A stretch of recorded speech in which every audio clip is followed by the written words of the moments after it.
Let me ask you one other thing. I hope it's not too personal, but you know, 1 out of every 3 women is badgered or beaten or brutalized or raped during her lifetime. And as somebody who's worked in human rights for nearly 30 years, I think that that's the biggest issue we face internationally is abuse of women, both domestic violence and other types of violence against women. And I believe that if we can address that issue, that people will learn how to resolve conflict without turning to violence, and it will have an impact across society. But that's something that you faced in your marriage. Talk about how, I mean, it is really tough for women to break out of a marriage like that. And where do you find the strength, and what do you tell other women who are in that situation? What's your message?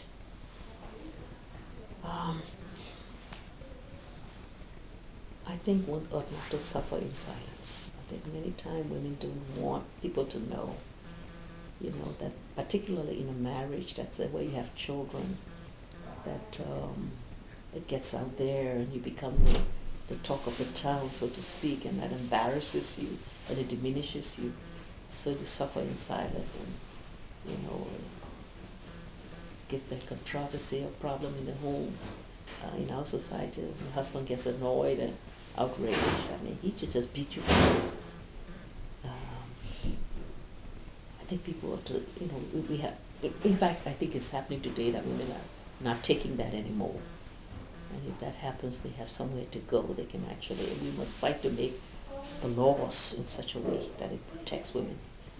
There's also marital rape. Yeah, of course.